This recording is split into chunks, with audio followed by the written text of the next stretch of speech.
Bienvenue à toutes et à tous, merci de nous rejoindre dans Soir d'info ñu ànd rek ci kanam nu ñu koy defee waxtaanee ay ponk yoo xamante ne ni ba tey rek soriwul dara li nga xamante ne mooy les faits saillants de l'actualité am na solo ñu ñëwaat ci ngir fexe ba tey rek bokk ak plateau bi ñi nga xamante ne seen xam-xam màcc na ca la ñuy waxtaanee ñu teew fii ñu gën ko mën a yaatal di ci profito nag di ziar ñëpp di rafetlu encore une fois tànn bi ngeen tànn télévision Futurs Médias pour ñu mën a waxtu bii rek ñu bokkandoo ko partager ko ensemble mën a am nag jàngat boo xamante ne ni dinañ ko si jëlee ñun ñëpp moo tax nag du ñàkk tey si kanam tuuti dina fi teew Pape Djibril Fall ñu ànd ci plateau bi ci li nga xamante ne tànn nañ ko pour waxtaane ko benn bi bokk na ci accident yi ñi nemmeeku ci kaw tali bi lu tax nag ñu jël ponk boobu indi ko tey ci penc bi bokk na ci communiqué bi nga xamante ne ni fës na gannaaw conseil des ministres ba mu amee président Macky Sall nag daal ci yëkkati ay kaddu rek wax ne force de défense et de sécurité am nañ ci wàll bu am solo te war nañu fexe gën a yokk li nga xamante ni moo di contrôle systématique bi waaye fexe gën a teewit ci tali yi ngir fexe tamit nit yi gën a mën a wàññi yenn yi nga xamante ni ñu ngi koy doxalee bu ñu gisulee koo xamante ne dana saytu anam yi nga xamante ne noonu la ñuy dawee ci kaw tali leneen dina ñëwaat it muy wàllu xibaar ci kanam lay doon ak rédaction bi moo xam ci wolof ak ci français leneen it lu ci bokkaat mu di suñu ñaareelu invité ci 20h bi bu ci jógee ba noppi mu di ministre conseiller Seydou Guèye nga xamante ne nag moom la ñu dénk wàllu communication ci présidence de la République bu ko defee rek loolu daal lañ leen tànnal tey indi leen ko fii nii ci soir d'info may dalal nag commandant bi nga xamante ne moo jiite li nga xamante ne mooy division communication bu gendarmerie nationale muy chef d'escadron Ababacar Faye teew fii nii ci plateau bi ñu nar a waxtaanee li nga xamante ne rek junj naa ko sànq bi ñuy door commandant maa ngi lay dalal jàmm ci plateau bi. maa ngi lay fay soxna Ndeye Arame. kontaan bu baax ci ngeen teew fii ñu gis président Macky Sall na mu ko waxee sànq ci li nga xamante ne moo di communiqué bi ñuy lire gannaaw la ñu tënk ca conseil des ministres ne force de défense et de sécurité war nañu fexe gën a yokk contrôle bi ci tali bi waaye it yokk présence dissuasive ndax loolu day wane ni la ngeen teg jamono ji ci kaw tali bi doyul ba tax mu soññaat leen pour ngeen yokk ko. jërëjëf Ndeye Arame donc président de la République dafa wax def li ñuy wax ci français réitérer ay instructions yoo xam ne li tax mu gën ko bamtuwaat mooy dañoo génn ci 2 semaines yoo xam ne daanaka sooy xool accident yi dañoo gën a bëri bilan yi doy waar am ñu bëri ñu ci ñàkk seen bakkan ñooñu ñeneen ñàkk ci seen am ci ay gaañu yu garaaw boole si ay oto yu bëri aussi yàqu ci population sénégalaise yëpp choqué wu. donc gendarmerie nationale ci situation boobu day jël en compte rek li nga xam ne mooy instruction chef de l'État mais nekkul ne mesures yi ñu jëloon bu ñu doon jël boobu ba léegi dafa des par contre dañ koy jël en compte gën a yokk suñu taxawaay gën a yokk suñu matériel gën a yokk aussi li ñuy wax suñu mode d'action pour que insécurité routière boobu wàññeeku bu baax a baax. insécurité routière boobu noonu ngay wax lu ci ëpp lu ñu nemmeeku ci accident yi jot a am ci biir dëkk bi la te tali yooyu noonu mun nañu wax ne ci surveillance su gendarmerie nationale la nekk teg ay poste te teewul loolu ba tey ñuy gis ci tali bi di am accident lan lañ ko mën a expliquer.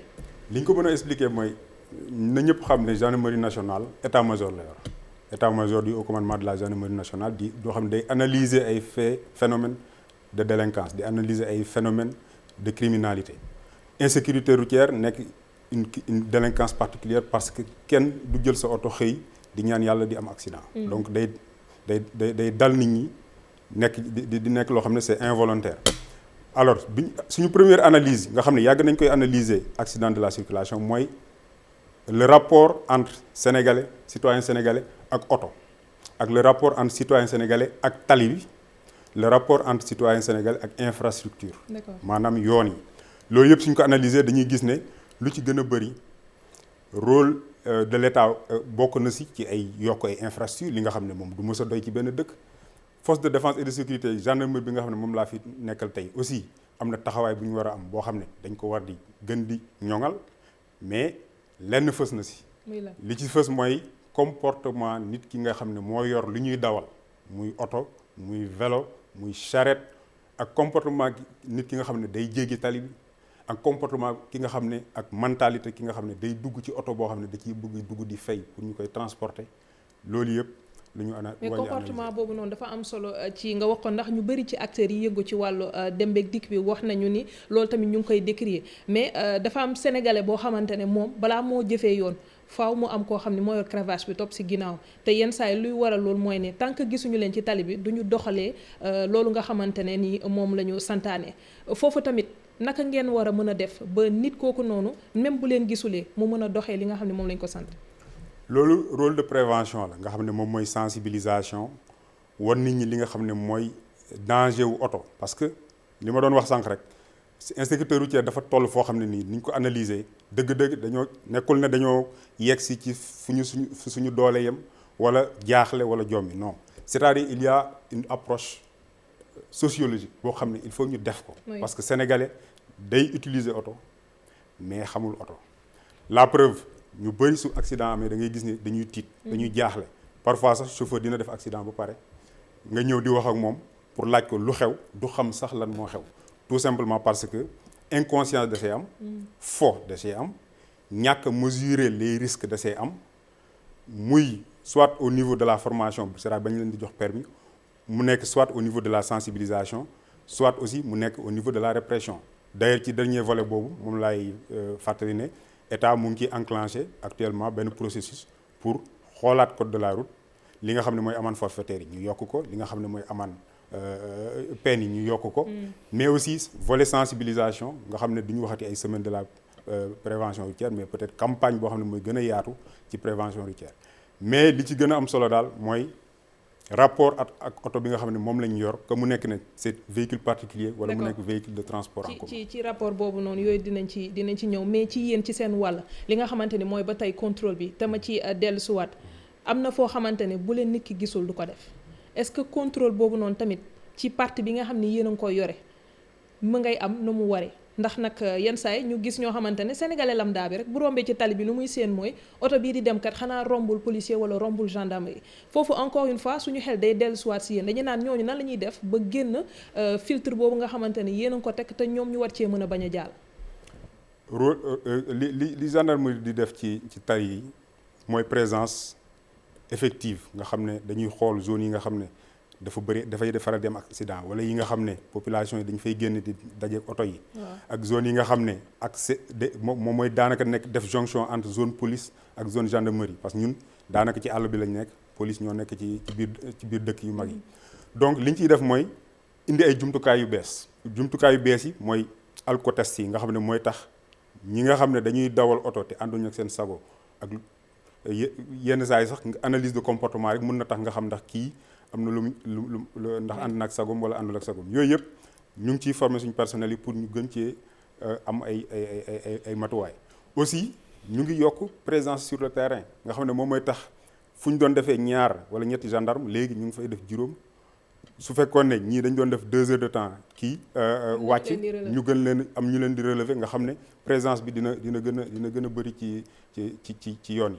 leneen li nga xam ne aussi moom moo ñu ngi ciy taxaw mooy autoroute à péage yi nga xam ne vitesse yi dañ ko limité à 110 ak sinomètre rek yooyu mais nit ñi dañuy seetlu ne dañuy daw ba 160 150 160 et ci vitesse boobu mënoo mën a dawal ba mën a maîtriser oto bi mooy waral ngay gis ñuy def ay tonneaux ñii di perte de contrôle du véhicule voilà indi ay loraange. Pape Djibril. Aram merci beaucoup jërëjëf commandant ci leeral yi man li may laaj rek mooy pàcc bi gën a njëkk bu fekkee ne ci wàllu accident yi la mooy d'abord yéen bu ngeen defee taxaw seetlu ci seen biir seen niveau de responsabilité fan la toll lan mooy seen niveau de responsabilité ci li nga xamante ni am na ba tax président de la république daal di leen di soññ ñaax leen ne leen ngeen ñëwaat ci liggéey bi bu fekkee ne sax mosu leen ko quitter niveau de responsabilité bi lan la. beneen bi mooy dañu fi gisoon benn rapport boo xamante ni OFNAC daf ko génne woon pointé du doigt la gendarmerie ci wàllu corruption ak yooyu te pàcc bi njëkk ci wàllu oto yi saytu leen autorité la ak contrôle ci wàllu administration ngeen nekk au cœur de ce système là ndax ci wàllu woowu aussi da nga guerre bi ak yooyu dafa tax ngeen di bàyyi lu ngeen warul bàyyi ba jéey yi di am. alors niveau de responsabilité à notre niveau elle est entière du moins il est entier maanaam dafa mat sëkk ndax ñun gendarmerie suñ la nee lii yooyu yaa ko war a def mooy sa liggéey lépp loo xam ne dasee am ay gàkk-gàkk wala mu siy ñuul da lay naqari donc gendarmerie unité gendarmerie yi nga xam ne dañuy génn chaque jour personnel bi di génn chaque jour muy taw muy naaj mu guddi muy bëccëg yëpp ñu nekk ci tali bi di liggéey di constater à chaque fois ay accident gendarme fu muy constater accident rek xolam du neex à plus forte raison ñi nga xam ne ñoom ñoo nekk ci hiérarchie bi niveau de responsabilité bi dañ koy assumer maintenant que le président de la république di bamtu ay instructions comme ni ma ko waxoon sànq nekkul ne li ñu doon def dafa des mais dafa xam ne rek en tant que chef de la sécurité nationale war na mën a joxewaat ay instructions pour que ku doon def benn nga def tamit waroo leen interpeller waat nga def seen ñaar bopp ngeen xool rétroviseur bi xam ni kat président bu demee bay waxaat am na foo xamante ni xëy na faay am na fa faay boobu gisuma ko li ma gis mooy ay kii rek ay décisions yuy wàcc de chef à subordonné président de la république su waxee chef gendarmerie ministre des forces armées day jël ko en son compte joxe ay instructions au commandement de la gendarmerie woo état-major am ñu analyser jël en compte instructions yi wàccee ko jusqu'au plus bas échelon nga xam ne moom mooy au niveau des brigades et des escadrons de circulation ak brigades routières yi loolu c'est à ce niveau. Maintenant ma dellu si waat ci sa question par sa interpellation par rapport ak guerre bi dama bëgg a rappeler rek guerre corruption ñaari mbir la maanaam ñaari nit la ñoo ko seex ki nga xam ne mooy bëgg a joxe dara pour ñu bañ ko daan wala pour ñu bañ ko sonal wala ñu bañ ko contrôler ak ki nga xam ne mooy nangu di ko jël parce que moom agent état moo ko fi tegloo pour muy liggéey ci fànn boobu donc su corruption amee rek ça veut dire que ñaar ñooñu am na lu ñu seex maintenant ñun suñu côté nga xam ne mooy gendarmerie ci formation bi la ñuy tàmbalee di former suñuy élément pour que corruption boobu ñu bañ cee dugg maintenant aussi dañ leen di jox ay cadre d'action maanaam gendarme bu taxaw ci tali bi gaare sa auto gendarmerie di def sa contrôle nga jël permis nit wala jël ay papier benn dawalkat da nga war a am sax comportement booy war a am par rapport ak ñeneen ñi nga xam ne ñoo nekk ci tali bi ak ñi nga xam ne sax ñoo nekk ci biir oto bi bi kooku di dawal maanaam waroo ñëw di laqatu ci sa biir oto wala toog xaar ko ci benn ruq wala toog sa biir oto mu fekk la fa loo koy wax da nga ko koy wax ci tali bi soo koy sensibiliser nga sensibiliser ko tali bi da ngay fexe sax ba ñeneen ñi nga xam ne ñu ngi lay dégg ñu mën a déggaale li ngay joxe comme ay instructions donc côté boobu amul problème mais damay rappeler aussi benn affaire gendarmerie nationale chaque année day réprimer di sanctionner di radier ñoo xam ne dañ leen jàpp ci ay guerre donc à ce niveau là amul benn problème. léegi beneen laaj bi mooy tey obligation de résultat obligation de moyen ndax tey gendarmerie nationale aussi amul problème mu effectif wala te ndax bala nga ne naam nekk fa ndax kii dem ci tali bi aussi xel mi dal na xel mi nekk na fi bu njëkk bi mooy ndax problème mu effectif am na su fekkee ne dafa am nan ngeen di def pour résorber gap boobu beneen bi mooy est-ce que tey jii le traitement bi ngeen war a def aussi ci ñi nga xamante ni ñoom ñooy agent yi tey est-ce que traitement boobu am na ba nga xamante ni dinañ am dalu xel ak dalu xol ba mën a assumer responsabilité boobu nga xamante ni dénk nañ leen ko. par rapport ak pàcc bi nga xam ci sa laaj bi nga xam ne da ngay waxu effectif bi. effectif bi du mës a doy parce que quand même ci état boo xam ne day def. calcul di xool koom-koom bi nga xam ne moom la yor fu mu koy dugal nii la koy xaajee et cetera entre sécurité santé ak yeneen domaines yi nga xam ne moom la askan bi aajoo. par rapport ak effort yi nga xam ne ñu ngi koy def ci recrutement. depuis presque 6 ans ñu ngi recruter ay élèves gendarmes à hauteur de plus de 1000 élèves gendarmes 2 ans yi passé xaw ma 3 ans yi passé ñu ngi jël ba 1500 donc ça veut dire que état mu ngi def ay efforts pour di recruter ay sous-officiers yu doy mais aussi di recruter ay officiers yu doy. brigades yi aussi nga xam ne ak escadron de routières yi ñu ngi escadron routier yi ñu ngi fexe ba di yokk seen personnel brigade bu doon nekk 7 nga dem nekk ay 20 wala 25. créé nañ fi li nga xam ne moo nekkoon peloton de circulation léegi ñu def ko escadron de circulation. créé aussi benn unité bu bees bu ñuy tuddee escadron d'autoroute. loolu yëpp pour conformer li nga xam ne mooy problématique d'insécurité routière ak offre de sécurité bi nga xam ne moom la gendarmerie. mais ba tey effectif bi doy na. effectif bi mënuma wax ne doy na mais en tout cas ñu ngi ciy def ay jéego yu mag pour que ratio gendarme population ak gendarme territoire nekk un ratio kii dem ci tali bi ndax toppatoo ngeen ko bu baax ba bu demee kenn du ko mën a ger waaye bu demee xelam ak xolam yépp dina fa nekk ba mu mën a def liggéeyam ndax il se porte bien ndax ñoo ngi koy prise en charge bi am na solo. Pape Djibril institution bu toll ni gendarmerie nationale dafa am lu koy xaar état da ko jox contrat opérationnel population bi di am fu ñu koy xaar moom ci boppam mu am ay arguments yu mu war a défendre am ay valeurs yoo xam ne ñoom la war a maintenir pour que confiance bi nga xam ne population moom la ñuy am ci moom bañ a wàcc. donc suñuy former suñuy gendarme suñu officier comme suñuy sous-officier dañ leen di jox ay valeurs mais aussi jox leen ay savoir-faire pour que ñu xam seen liggéey lan moo leen siy xaar maintenant nag au-delà de tout ça daanaka sax mun naa wax ne dañ leen di yar mais au-delà de tout ça ñu tegal leen nag li nga xam ne mooy suñu règlement de discipline générale. ndax poste bi am na solo laaj bi loolu la woon ndax poste bi am na solo ndax vous vous portez bien laaj bi loolu la ah. laaj bi loolu la day daw question mais laaj bi loolu la. kon gendarmes ils sont bien payés ils sont peinards côté boobu. ils se portent bien. bi ngay wax loolu xalaatu moon ne sax affaire xaalis. mais justement loolu nag mooy problème bi affaire xaalis ngay wax mais comme je dis. état mu ngi def ay efforts quand même. mën nañu wax ne daanaka loolu ce n'est pas un secret de polichinelle maanaam amul lu ñu ciy nëbb. depuis 2012 ak léegi. ay efforts yu bëri état mu ngi koy def pour mettre en tout cas dans de bonnes conditions les forces de défense et de sécurité pour sur le plan seen liggéeyukaay mais aussi seen condition humaine en tant que père de famille en tant que soutien de famille et cetera. si wàllu jumtukaay yi la ñuy ñëw parce que sànq wax nga fi cinémomètre wax nga fi alcotest ak radar yeeg ainsi de suite ci alcotest bi lay ñëw est-ce que instant bi disponible na wala commencé ngeen ko test. disponible unité boo dem muy brigade. muy escadron circulation.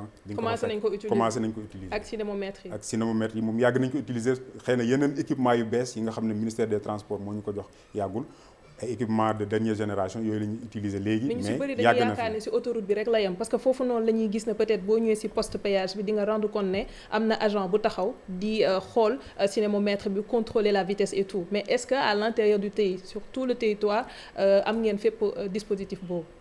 yàgg nañ ko fi utiliser man personnellement en 2012 si RN1 bi ñu ngi ko doon utiliser sur l'axe Mbour Dakar donc yàgg na fi am c'est-à-dire ay équipements yu bees la rek yoo xam ne ñooy gën a moderne mais yàgg na fi am. alors beneen registre suñu waxee contrôle bi ci kaw tali bi wax tamit liggéey bi ngeen def am na solo it ñu wax ci ñi nga xamante ne ñu ngi yor tey ay papier di daw ci tali bi te ñu ci bëri amuñu këyit. am na fii nag ñu ma xam ñu bëri xam naa booy dem dama lay joxoñ baaraam rek nga xam ni ñii ni bokk nañ ci ñi amul visite technique naam bu dee du gendarmerie mooy toppatoo ci biir ci kër gi am na waaw bu fekkee dag cee bokk rek noppi balaa muy sori alors am na ñoo xamante ni dañuy dem service ñun war a lijjanti papier bi gis nañu ñi nga xamante ne yenn saa yi ni ñuy négocier ba génn ci lan moo tax tey gendarmerie jëlul taxawaayam daal di ne naa sumb enquête pour gëstu loolu noonu bu fekkee ne ba tey ci ay fee ngeen di basé wu te xëy na mën nga ne c'est la rumeur mooy wax loolu mais lan moo leen tere yéen ngeen jël seen matuwaay jël initiative bu sumb enquête pour fexe xool ndax loolu am na wala déet ndax du yombal liggéey bi. dina yombal suñu liggéey waaye da ngay xam ne insécurité routière moom suñ koy wax accident yi particulièrement responsabilité yu bëri la. am démembrement état yu bëri ñoo ci bokk syndicat yi bokk si individuellement képp ki nga xam ne da nga bëgg a utiliser sa oto yow sa bopp sax yow yaa war a am Pastef ak bëgg sa bopp boo xam ne yow da ngay jël sa oto def ko ci condition yi nga xam ne maa ngi ñëw ci yow c'est-à-dire képp kuy jël sa oto di ko teg ci circulation yooyu yow sa bopp yaa war a am conscience bi nga xam ne mooy tax nga ne man de balaa may dawal oto bi ma am permis bu jaar si yoon am carte grise bu jaar ci yoon fay sama assurance et cetera parce que da ngay réfléchir en cas d'accident nga xam ne kenn ñaanu ko te mën na dal ku nekk boobu benn la. maintenant par rapport ak rumeur yi nga xam ne moom la ñuy wax ci ay faux ak ay usage de faux ci papier yi moo tax léegi ñu bëgg a numériser état di enclencher benn processus pour numériser documents de transport yëpp nga xam ne day gën a wàññi faux yi mais aussi. gendarmerie nationale mu ngi fi di recevoir ay plaintes ku am benn plainte boo xam ne mën nga ko déposer mu plainte yooyu noonu yan nga jot ngeen ci jot ndax traité ngeen ko parce que tamit def noonu ay plainte rek tegle non récemment war na def peut-être ay ñaari at wala ñetti at defoon nañ police je pense ñoom ñoo ko fi defoon benn enquête sur ay délivrance de faux permis yooyu mais duñ dem rek gendarmerie ñëw noonu dugg biir direction des transports wala direction des mines ne dañuy xool ndax ñoom amul lu ñuy def nii wala ne le mais bu par fekkee contre si ñu amee nag ay éléments probants yi nga xam ne mun nañ ci enquête ñu ngi ciy enquête. mais commandant bu fekkee ne ñoom tey xëy na ñàkk a def seen liggéey bi ci direction yooyu moom moo sabab tey ñu pointé leen du doigt ba tax président de la république di leen interpeller yéen tamit ndax tey amul kuréel goo xamante ni di ngeen fa toog ngeen waxante les yeux dans les yeux daal di wax ñi nga xamante ni problème yi foofu la ndax gis nga problème bi fi amoon par rapport ak Louga kooku nga xamante ni jàppoon nañ ko ba def ko mandat de dépôt waaye ginnaaw bi yaakaar naa mercredi ba ca topp sax ci lañ ko defal promotion je pense que aussi yooyu c'est des anomalies yoo xamante ni aboutissement d'un processus yéen da ngeen ni assumer conséquence boo xamante ni wóor na leen ne au début nekku leen fa woon mooy ci délivrance su papier yooyu nga xamante ni posé na problème mooy yeneen incongruité yooyu nga xam ne dina am yéen est-ce que am na benn liggéey boo xam benn cadre boo xam di ngeen ci retrouver wu tous les acteurs qui sont directement impliqués pour ngeen waxtaanee le problème en tant que tel. damay rappeler rek responsabilité c'est des responsabilités partagées ku nekk am nga loo xam ne moom nga war a def te da nga ko war a doxal ci yoon. gendarmerie nag dafa am habilitation bi nga xam ne moom li ñuy wax compétence missionnelle boo xam ne mooy tax mën na saytu képp koo xam ne da nga jàddi yoon moo tax muy am nga may poser question bi nga may poser j'imagine. mais ki nga xam ne mooy liggéey direction des transports moom moo war a def liggéeyam keneen ki nga xam ne moom day def ci nekk ci beneen fànn def liggéeyam et cetera et cetera maintenant du tee gendarmerie di assumer responsabilité am maanaam prévention bi.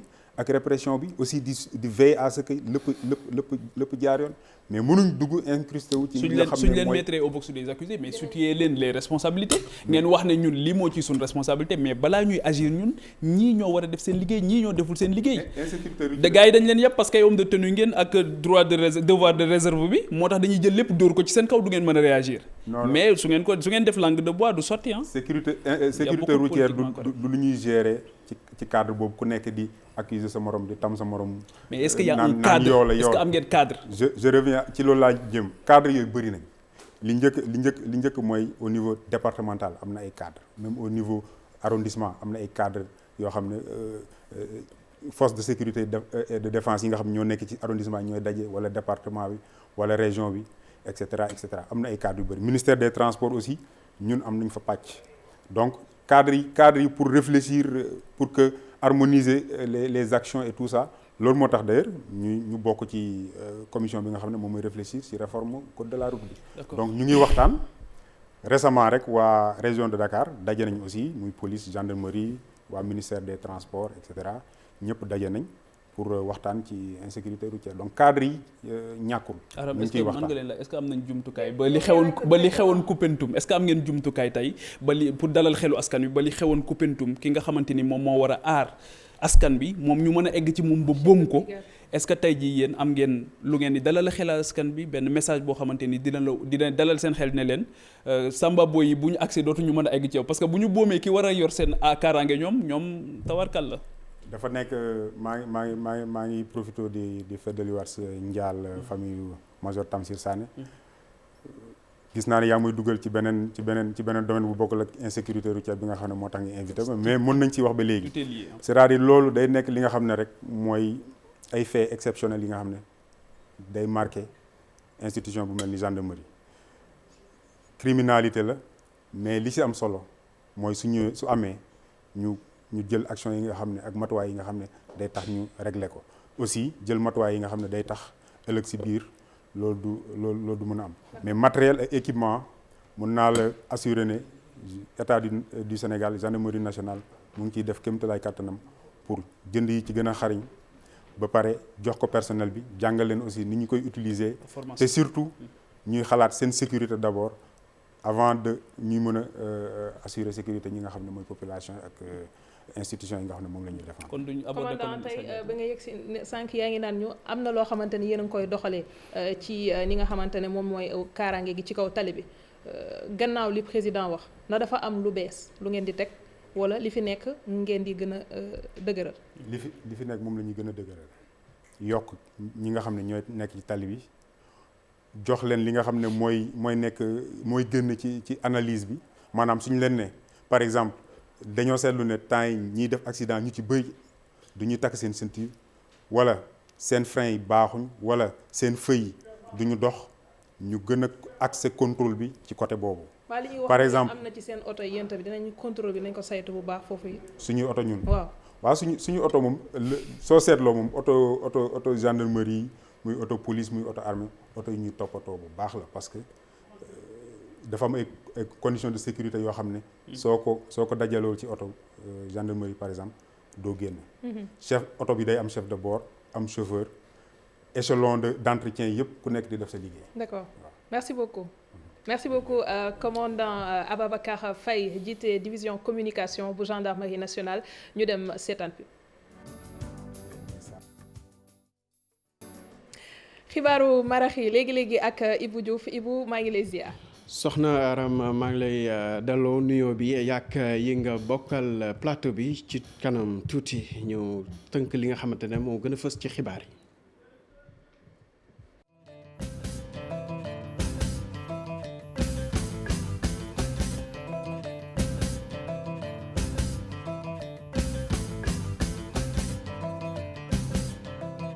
juróom-ñaari waxtu toftal fanweeri simili ci télévision Futurs Médias dal leen ak jàmm ci xibaaru marax yi dina bokk ci li ñuy waxtaane tey kilifa yi yor enseignement supérieur ne fii ak njeexitalu at bi dinañ jébbal li nga xam ne rek moo ne woon boru bi ñu waroon jox institut privé te ñu xayma woon ko ci 3 milliards ci suñu xaalis jawriñ bi nga xamante ne rek mooy yor enseignement supérieur du Cheikh Oumar Anne moo xamle ni ne mel lu aju tamit ci li nga xam ne mooy arriéré yi ñu waroon jox institut yooyu aju ci 2018 2019 nee na danañ def kem kattan ngir mën ko jox ñi nga xam ne ñoo ko moom laata atum 2020 bi di jeex ñu wax ci wàllu dialogue politique ak ñi nga xam ne ñoo ko seq mu mel ni daal déggoo amagul seen biir bokk na ci ñooñe waa majorité opposition ak non aligné li nga xam ne nag moo aju ci élément technique yi mën a tax lépp lu laale bulletin unique ak itam mode d'élection maire ak seen adjoint loolu déggoo amagu ci mbir moomu sax mu Ndiaye Cissé bokk ci comité technique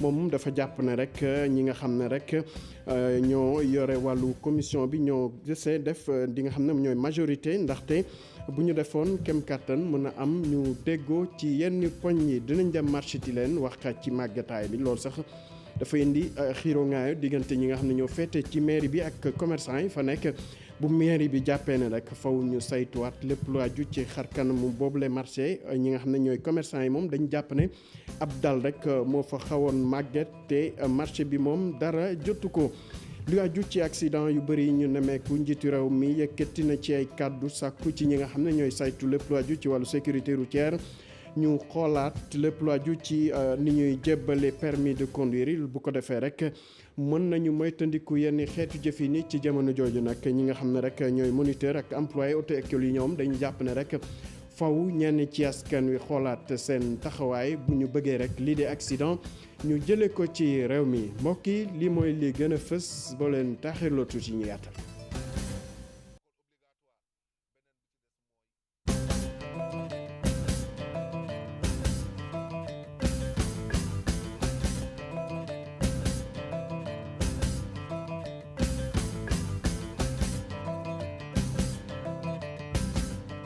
mbokk yi dalee nag jàmm ci xibaar yi ñuy tàmbaleek wàllu njàng meek njàngale mi ak bor bi nga xam ne rek nguuru Sénégal da ko amuloon institut privé yi loolu nag jëwriñ bi ñu dénk ministère de l'enseignement supérieur de Cheikh Oumar Anne nee na dinañ def kem kàttan ngaata njeexitaluwaat bi ñu mën a fay 3 milliards yi nga xam ne rek indoon na jafe-jafe ci wàllu enseignement boobee lu wàjju ci itam ci li nga xam ne mooy ay arriéré ñu amuloon écolier at tuuti ci 2018 ci jàpp 2019 nee nañ danañ def kem kàttan ngir mën ko jébal seen borom laata atum 2020 di jeex.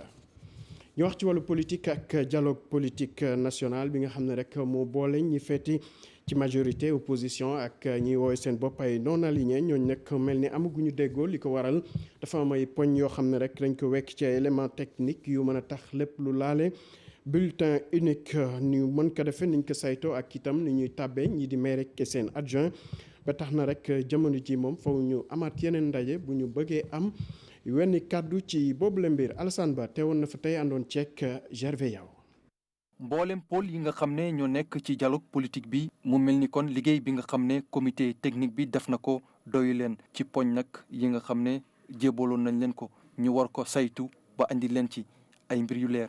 bi ñu ñëwee nag gis nañu ni liggéey bi ñu doon xaar indi wuñu ko bien que opposition bi ak madame Sagar bi nga xam ni moo ñu représenté démb ci liggéey ba yóbbu na argumentaire bi nga xam ni moom la opposition bi am ci ñaari question yooyu demandé woon na sax que bu ñuy ñëw fii ni mu ko xalaatee woon te opposition bu waxee ko nañ ko présenté noonu mais ñoom retenir uñu loolu.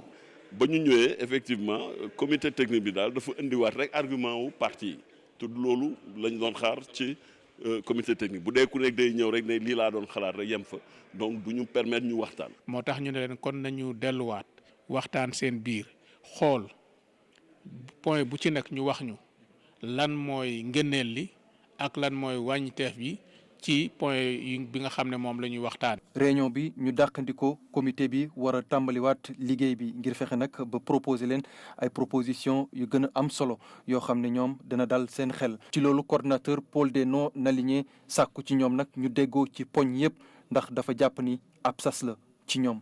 ndax tey dafa am loo xam ne dafay xeetu sas boo xam ne dañu koo sas ndax xam nga bu fekkee ne dañoo wax ak président de la république mu wax ne. lu ngeen déggoo man danaa ko doxal léegi bu fekkee ne fexewuñu ba teg ci taabalam ay déggoo yu bëree bëri bu ëllëgee jafe-jafe bu am itam mën nañoo wax ne yéen waxtaan ngeen jubóowu leen kon man jël naa dogal yi nga xam ne moom moo ma ne. boo ñëwee ci waxtaan vraiment ay principe ngay retenir. dañu bëgg bu ñuy dugal réforme mu nekk réforme boo xam ne day yokk suñu démocratie doo def réforme rek pour indi réforme c'est comme le bulletin unique. c'est-à-dire doo neen rek du ma bëgg a bulletin unique parce que dañ koy def fenn rek dañ ko war a def parce que Sénégal yàgg nañ ci élection. opposition moom li mu wax mooy pour élection wu maire bi ak élection wu président conseil départemental na doon au suffrage universel direct mais pour ñi ci des li ñu proposé mooy statu quo bi. déggoo sax mel ni am na ni ci mode élection maire yi. adjoint yi nag ak vice président conseil départemental yi itam ñu war ko saytu ak li nga xamante ni itam bulletin unique bi la nga xam ne tamit ñu ngi koy waxtaan te déggoo amagu ci beneeni ndaje bi nag ñu ngi ko jàpp alxamis gi di ñëw. Alhassane Ba dañuy desandek mbiru dialogue politique boobu kenn ku bokk ci comité technique di Moundiaye Cissé moom dafa jàpp ne rek waa majorité moom faw ñu ànd ak tuuti ubbeeku su ko defee poñ yi ñu fay waxtaane ñu mën ci indi xalaat buy jëmale kanam seen loolu su ko defee nag li nga xam ne rek moom moo aju ci wàllu comité technique bi moom dafa jàpp ne dafa bëri ñoo xam ne rek dañ ciy dugal mbiru politique ba tax na rek waxtaan bi yenn saa yi day xaw a tàggatembe ñu teewlu ay kàddoom ci micro Alassane Ba. au lieu mu nekk commission technique dafa nekk commission politique parce que ñi seq mbir mi ku nekk da nga ñëwaax sa position ci mbir yi ñu doon waxtaanee moo tax bi ñu ñëwee ci élection maire yi mu am déggoo ñu ñëw ci élection ñu ñëw ci bulletin unique maanaam booy voté nga bañ a jël lu junni bulletin foofu mu am réero bi nag ci ñi nga xam ne ñoo nekk ci nguur gi rek la nekk maanaam ñi nga xam ne ñoo nekk ci opposition bi ci wijji gi ñi nga xam ne ñoo nekk ci non alignés yi ñi nga xam ne ñooy société civile ñoom ñëpp dañu d'accord pour ñu dem ci bulletin unique mais ñi nekk ci nguur gi ñoom ñoo ne gisaguñ ñu ay avantage yu bulletin unique ba tax ñu war a mën dem bulletin unique loolu moo tax mu amoon jafe-jafe alors que li nga xam ne tamit moo ci doy waar mooy ñi nga xam ne tey ji ñoo nekk ci nguur gi ñoom bi ñu nekkee ci opposition bi ñoom ñoo doon laaj bulletin unique def ko problème loolu tam problème ñu des si suñu acteurs politiques yi mënoo nekk ci boo nekkee ci opposition ne lii moo baax nga dem ci nguur ne baaxul donc on ne comprend pas moo tax amaat nañu possibilité waxtaan ñun appel bi ñuy lancé mooy majorité mooy ñu nekk ci nguur gi def effort parce que sinon dinañ jóge ci dialogue bi avec sans consensus yu ko jar mu nekk ñetti weer ñu waxtaanee yoo xamul consensus jar bu boobaa lan la ñuy wax ne moo fi am consensus lu jëm ci ñu reporter élection locale yi ak élection maire yi au suffrage universel rek. ñu wax ci leneen rawatina ci mbiru ndox mi kuréel bi nga xam ne rek moo ëmb liggéeykatu SDE nag ne boo moyul fii ak i fan rek dinañ xañ askan wi ndox li ko waral nag dañuy sàkku ci kilifa rek ñu baaxe leen li nga xam ne mooy 15% ci li nga xam ne mooy liggéeyu kër googee ndaxte jamono ji nag 5% rek lañ leen jox ba tax na nee na nag yelloo nañ li ni mel beneen mbir boo xam ne yëkkati nañ ko seen ndaje tey bi aju ci li nga xam ne mooy ab jafe-jafe bu dox seen diggante waa ONAS te ñu kër googu tamit di leen laaj lu toll ci fukki milliards ak benn ci suñu xaalis Habib Faye teewoon na fa tey àndoon ceek Amadou Ba.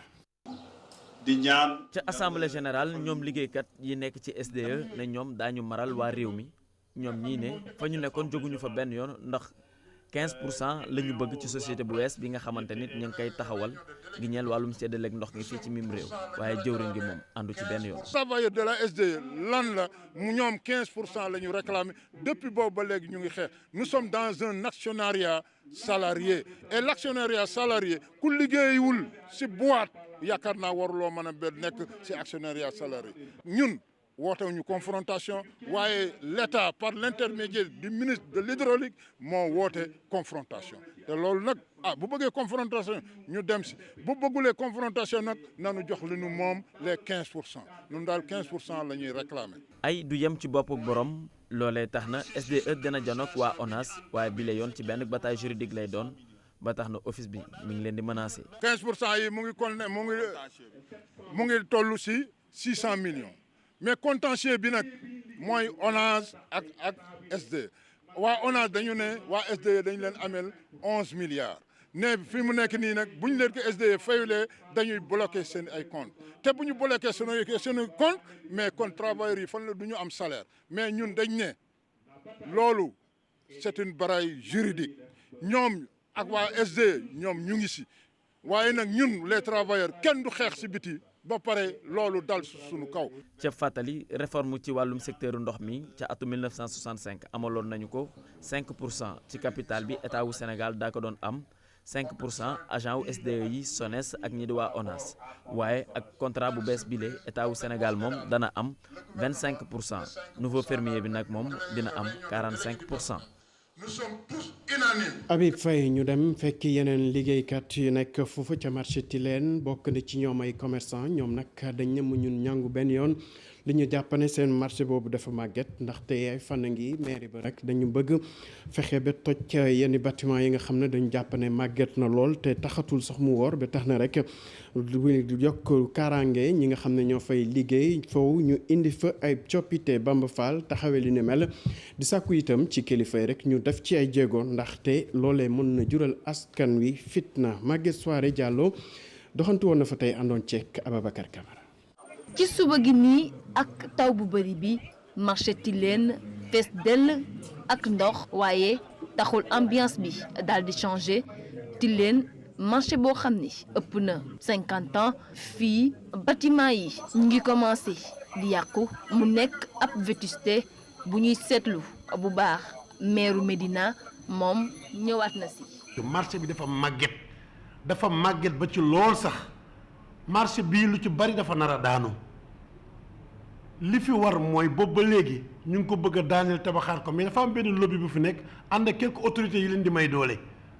délégué général bu marché Tilène moom beneen version la ñu jox. marché bi visité ngeen ko gis ngeen benn pan et je confirme bien benn pan la dal boo xamante ni moo am fissure su ngeen duggee ci biir du ngeen fi gis beneen fissure bu dul boobu et je confirme en tant que responsable moral du marché. Bamba Fall maire bu commune bi moom gisewu ko noonu te mu ngi ñaawlu itam tekkaaral bu nguur gi. dara du ci dëgg. maa ngi ñaan état bi bala ñuy yegg si ñu naan daanu na parce que marché yi lakk bëri na yi daanu bëri na bu ñu xaar loolu am pour venir en aide. marché Tilène bokk na ci yi gën a xumb ci Dakar autorité yi nekk ca mairie ba moom jàpp nañ ni faw rek ñu tabaxaat ko balaa musiba du ci am. Maguette Soirée Diallo jamono ji nag ñu ngi def képp kàttan ngir mën a am li nga xam ne rek mooy indi saafara accident yu bëri ñu nemmeeku ci réew mi loolu sax rek ki nga xam ne mooy njiitu réew mi Macky Sall ne rek faw ñu xoolaat ni ñuy jëbalee permis de conduire yi fexe ba mu gën a tar su ko defee rek képp ku ko mën a am yellool ko ñi nga xam ne rek ñooy yëngu ci wàllu joxe li nga xam ne rek mooy code de conduite ak leneen di ay moniteur employé auto école nag ñoom dañuy gis ne rek faw ñu fexe askan wi soppi doxalin ndaxte ni ñuy doxale ci kaw tali bi dëppoowul ak li nga xam ne rek mën na sàmm sécurité routière Kumba Amadlo ci liggéey bi àndoon ceek Lamine Mandia.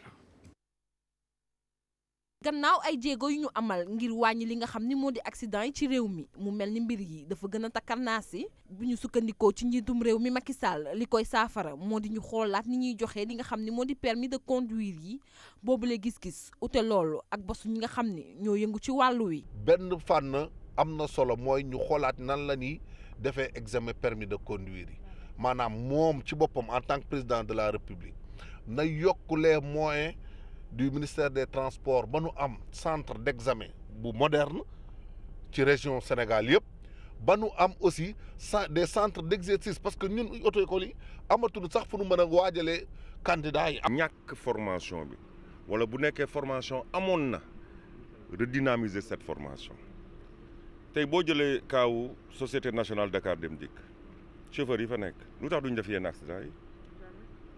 parce que chaque 6 mois wala chaque 1 an ñu renforcer seeni capacité. kuréel bii di yëngu ci wàllu auto école di xamle ni problème bi li nga xam ni moo ko wundu leneen la ba tax ñu war a xoolaat li nga xam ni moo di comportement yi.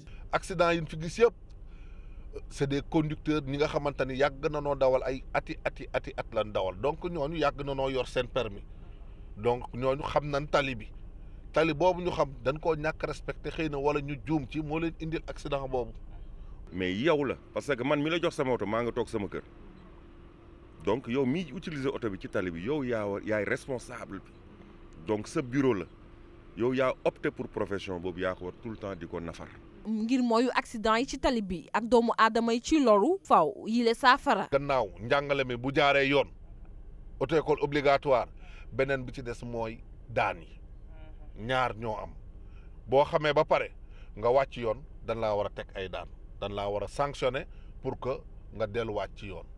am na benn solution boo xam ne mën na doon une solution générale maanaam les assises de la sécurité routière maanaam ñëpp toog ab table ku nekk xool sa morom ku nekk jël say responsabilités bu ñu tënkee la fay jógee ñu def ko ay recommandations war nañoo mën a régler lii te pousser les Sénégalais à ce que ñu dem jàngi. lu ëpp juróom benn téeméer ci ay doomu aadama ñàkk seen bakken ci tali bi ci at mi ñu ne mu mel ni rek bëggu wàññi yile accident dina jafe. Kumba Amadlo dañuy dem ba ca diwaanu Guéréo fu soriwul dara Mbuur foofu nag boo moyul coowal suuf dina dox diggante ña fa dëkk ak nguur gi li ko waral nag ñooñu dañu jàpp ne rek lu toll ci ñeent fukki hectare ak juróom moom la ñu jébbal ay entreprise privée ñuy ragal rek ne fii ak i fan boo moyul dinañ dem fa mbaxana doone benn ndax fas yéene wuñu di xoole bur ñàkk li nga xamante ne mooy suuf soosee rek nga xam ne at bu nekk ci la ñuy daan seen doole ki yore seen kàddu di leen xeexal di maître Moussa Sarr nee na dina def kem kàttanam ngir suuf soosu ñu bañ ko ñàkk Fatima Touré agandoon ceek Modi Diop. nguuru Sénégal jël ñaari dogal ñu koy wooye décret jël suufu daanaka lu mot ci junniy nit bu réewu Sénégal jëlee dogal di jël ay suufu doomam ne da koy jox benn société privée li mu war a njëkk a seet mooy xool ndax yoon yi nga xam ne moom lañ tëral ci mbiru yor suuf mbiru jël ko joxe ko est-ce que respecté nañ ko waaye bu ñu càmbaree ñaari décret yi nguuru Sénégal yu réewu Sénégal jël réewu Sénégal plus précisément jël gis nañ ne dañu salfaañe code des collectivités territoriales dañoo salfaañe jalgati code du domaine de l'État dañu jalgati salfaañe la loi sur l'expropriation pour cause d'utilité publique loolu lépp dañ ko salfaañe te yoon mayewu ko kon li nga xam ne seen àq la ak seen yelleef suñ leen ko joxul bu leen ko réew mi buggee xañ ñu dem fa mbaxana doone benn fa nga xam ne yoon moo fa nekk te yoon wi askan wi la. mu nekkoon maître Moussa Sarr doon addu rek ki nga xam ne mooy xeexal ñooñu fekk baax ca Guéréo ñu wax ci leneen fitna bi ñu nemeeku ca diwaanu Afrique du Sud ñu ne nag fan yi ñu génn lu metti lañ fa nemmeeku lu toll ci juróom-ñaari ñoo xam ne fekkuñ fa baax rek lañ fa faat ñu ne nag coow bu dugg ci diggante ñi nga xam ne ñoo fa dëkk ak kii ñi nga xam ne ñoo bàyyi ko biti réew ba tax na àdduna wërngël képp ñu ngi ñaawlu li ni mel tey sàkku rek ñu indiwaat kaaraange bu mat sëkk bu ko defee rek li nga xam ne rek maam yi liggéeyoon nañ fa gannaaw apartheid ñu mën ko fa indiwaat. ki nga xam ne mooy Maguette Gueye jot na taseek Ndioro Ndiaye ak maître Boubacar Seye ñëpp di xeex ci wàllu immigration ñu teewlu leen ci reportage am àndoon ci Lamine Mandia. ay magasin yu nu jaxat-jaxatee ay bâtiment yu nu taal ay commerçant yu nu song lii di firndeel ni Afrique du Sud du gàtt na jamono yi ci xeex bu boot di konte lal suñu sukkandikoo ci ñenn ñi bokk na ci li ko waral anam yi ñu intégré immigré yi ak wàllum koom-koomu dëkk ba. te tey fu intégration amul kenn mënul wax immigration intégration moo war a nekk lëkkaloo bi war a am entre gan ñi ak ña fa dëkk ñi ni fekk si.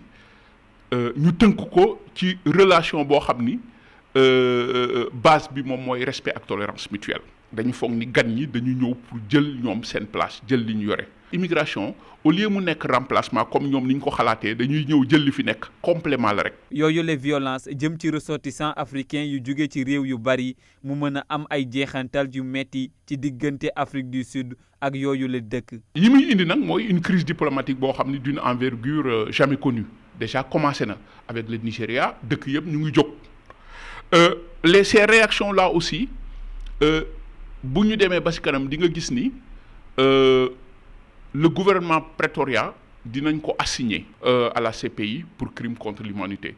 naka la ñu mën a gis rek ay nit ñu ñuy taal nit di xamb di ci teg ay carton di xamb xam naa ne développement réseaux sociaux yi nag sax moo ñu may aussi possibilité ñu gis loolu ndax ñàkkul loolu daan am. gannaaw njombe yu bare yooyu fa am ñëpp di woo chef d'état africain yi ñu jug si balaa béy di wëy mbuus. Union africaine dañu war a wax ak ñoom muy moom di kenn beneen moroomam waruñu di mën a supporter lu mel nii di xew ci réew ici en Afrique bu ndegam mënuñu war a supporter lii di xew ci pays européens yi nga xam ne suñu ay nit ñooñ dañ fay dem à plus forte raison fii en Afrique. police xamle ne juróom-ñaari nit ñàkk nañ seen bakkan ca région bu Johannesburg lu toll ci 300 nit ñu arrêté leen ca booba njiitu réewu Afrique du Sud Cyril Ramaphosa di ñaawlu yile violence jaarale ko ci benn vidéo bu mu posté ci Twitter. Maguette Gueye ñu wax ci nawet gi ak liggéey bu métti nga xam ne ñi yëngu ci wàllu menuiserie ñu ngi koy jànkonteel jamono ji ñu ne faw ñu soppi doxalin ndaxte ndox mi mën na leen indi lay fitna ci seen matériel yooye ba tax na rek faw ñu gën a farlu bu ko defee rek li nga xam ne moom lañ leen commandé ñu def kem kàttan ngir jébbal ko seeni borom laata ndox mi di ci indi ay jafe-jafe. Mohamed Samb amal ci ab doxub nemeeku ci biir Ndakaaru àndoon ceeg Ababacar Camara. ñun bu nawetee rek jaaxle ñëw na quoi. nawet moom bu ñëwee jaaxle ñëw na total. liggéey ci jamono bi nga xamante ne si jamonoy nawet la nekkul lu yomb ci menuisier yi Abdoul Fattah di kenn ci ñoom moom nag dafay am ay jafe-jafe ngir rek mun a sàmm lii di commande bi jamono bi nga xamante ne si mu ngi taw. des fois day nekk bagage yoo xamante ne ay commande la seeni borom dañuy dugal dara ñu defal leen ñu dem ñu demee ñu war a jël ci seeni bagage léegi ñun dañu am problème bu dee day taw parce que boo xoolee bâche bi nu mel nii mooy loolu. te ndox dafa sew ndox mënoo ko téye. waaw taw moom baaxul ci bant yi quoi baaxul ci bant yi baaxul ci salon yi parce que xam nga client bu ñëwee fii di jënd fekk salon bu tooy même wàññiwu ci dara sax mais du ko jënd. menuisier bi nag moom di fësal ni rek jot na am sax ay jafe-jafe gannaaw ba nga xamante ni si commande bu mu amee woon taw bi daf ko mujjee yàq. souvent les clients yi bu ñëwee bu bagage am tooyee du ko nangoo jël léegi loolu rek déjà problème la. loolu mos na la daal. ba taay loolu ci lañ dëkk sax. nooy def ak client bi quoi. ah da ngay jëm a négocier ak moom rek jëm ko naxtaan ko négocier ak moom rek. dañ ciy tase ay clients yu métti yoo xamante ne bu yooyu amee moom par force seen xaalis nga leen di delloo mais yàlla dimbali na ñu tamit bu yooyu amee bu ñu naxtaanee mu métti dañuy am compréhension yëkkati sa xaalis delloo la defara toog xaar yàlla. fexe rek ba am benn bërëb boo xamante ni si dinañ ci mun a sàmm seeni liggéey loolu moo di mbébétu menuisier yi. donte ni sax ñoom ñàkkuñu ay pexe. mais tey maire bi tey bu jéemoon def ay pexem ba defal ñu fi ay bâche kooku ñun dinañ gën a yombal suñu liggéey waaye bâche fi nekk yëpp gars yi ñoo ko fi def. mais dañuy am toile wala am loo xamante ne dañ ko mën a sauvegarder ba nga xamante ne nii maanaam bu ñëwee du am dara lu ko sa naqari. daanaka nag jamono ji liggéey ci nawet bi nekk na lu jafe ci menuisier yi ngir ñu mën a sàmm li nga xamante ni moo di commande yi loole nag li ko waral moo di taw bi dafay gàllankoor seen liggéey.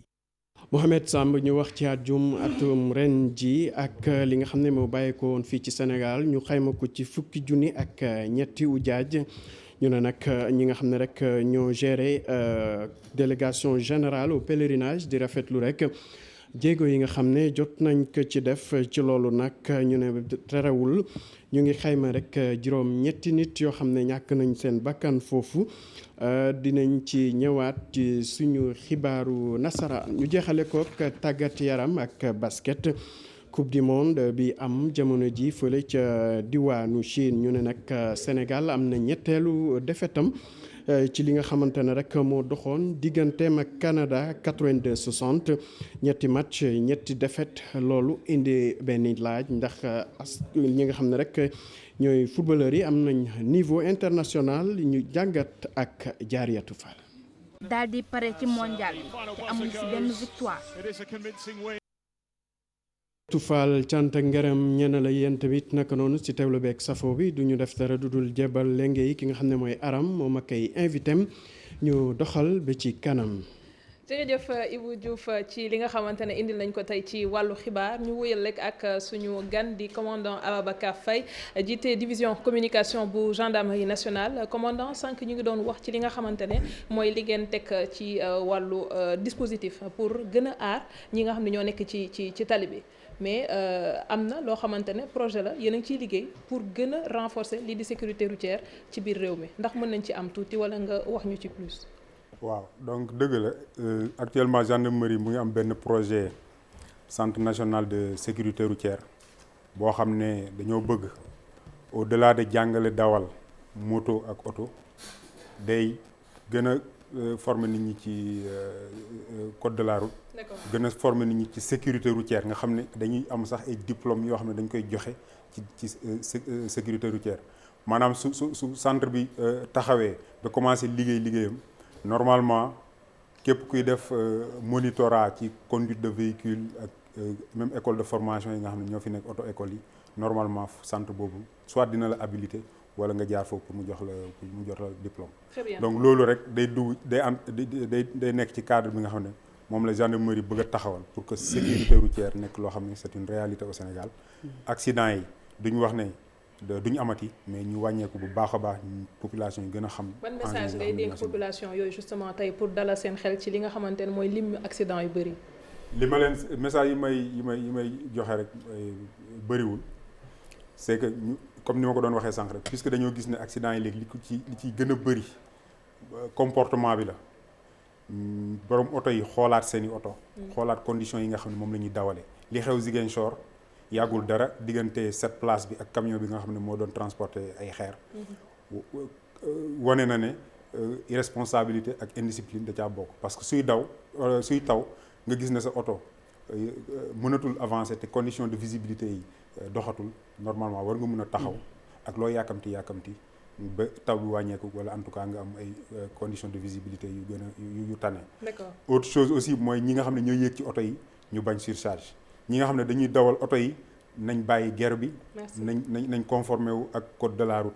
gendarmerie nag maa ngi leen di ñaan personnel gendarmerie ñu yokk seen contrôle gën a taxawaay bi nga xam ne gendarmerie moom la leen soxlaa pour que sécurité routière bi gën a yokk.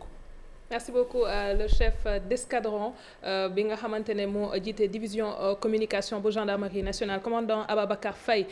Tout de suite le journal en français avec Chérif Diop qui est déjà sur place le 20h de la TFM. C'est l'affaire de Chérif Diop comme je l'ai dit tout à l'heure. Bonsoir Chérif.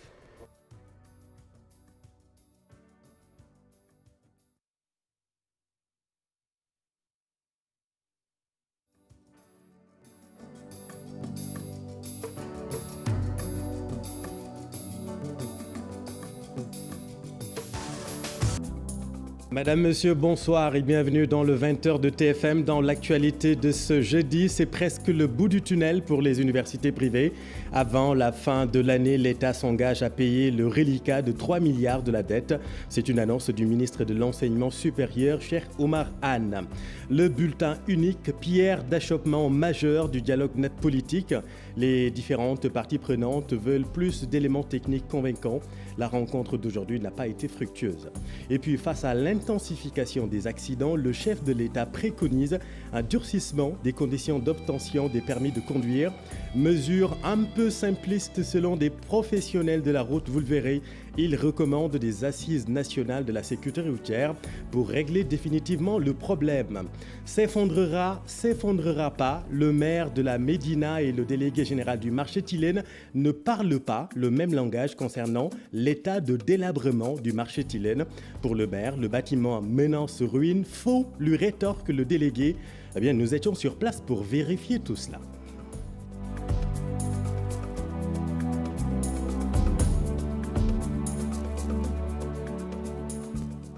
Mais d'abord, le cadre unitaire des organisations privées d'enseignement supérieur n'aura peut-être pas besoin de fermer ses portes aux nouveaux bacheliers. Selon le ministre Cheikh Oumar Anne, l'État est disposé à éponger la dette d'ici la fin de l'année. Le reliquat de 3 milliards sera versé pour les arriérés des années 2018 et 2019. Le paiement se fera l'année prochaine après étude des factures. L'annonce a été faite en conférence de presse tout à l'heure par le ministre de l'Enseignement supérieur.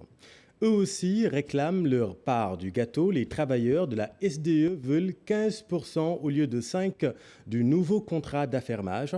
Par ailleurs, le syndicat attire l'attention de l'État sur le différend entre la SDE et l'ONAS. Vous le savez, la Sénégalaise des eaux doit verser à l'Office national de l'assainissement 11 milliards de francs CFA. C'est une décision du tribunal du commerce. Habib Faye et Amadou Ba. En assemblée générale, le syndicat des travailleurs de la SDE menace d'assoiffer les Sénégalais. Il campe sur sa position. 15% de la constitution de la nouvelle société de distribution de l'eau, c'est ce qu'il réclame, le ministre de l'Hydraulique d'Ignet. Nous continuons donc à nous battre pour que l'augmentation des parts de 5 à 15% soit une réalité pour les travailleurs de la SDE. Nous n'accepterons pas, en tout cas, d'être les agneaux de sacrifice dans ce processus-là. Un malheur n'arrive jamais seul, dit l'adage. Leur société, la SDE, fait face à l'ONAS dans une bataille juridique où l'office menace. L'ONAS réclame des redevances, des arrêts de redevances à la SDE.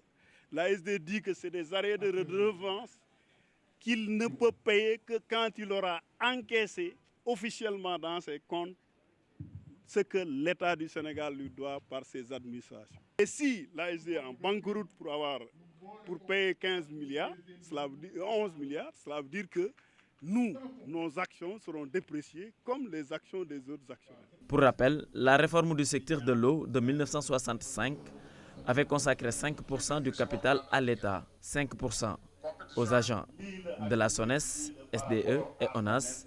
Mais avec ce nouveau contrat, l'État du Sénégal détient les 25% et le nouveau fermier, 45%. Nous sommes tous unanimes. Merci Habib. En politique, le comité technique du dialogue politique s'est réuni avec les différents acteurs ce matin pour présenter ses travaux. Un travail qui n'a pas satisfait les différents pôles, majorité, opposition et non alignés. Il demande plus d'éléments techniques convaincants, notamment sur le bulletin unique, entre autres. La majorité invite à plus d'ouverture. Alassane Ba et Gervais Yao. Les différents pôles ne sont pas convaincus par le travail du comité technique sur les points auxquels il fallait se pencher. Après constat, on a demandé au comité technique de reprendre le travail pour vraiment à la prochaine réunion revenir sur les avantages et les inconvénients de l'introduction du bulletin unique, mais également sur les avantages et inconvénients de chaque proposition de pôle sur le mode d'élection des adjoints au maire, mais également des vice-présidents. Aujourd'hui, il s'agissait d'apprécier donc le rapport du comité technique, mais j'avoue que nous n'avons pas été satisfaits par le rapport qui a été fait parce qu'il n'était pas allé assez loin.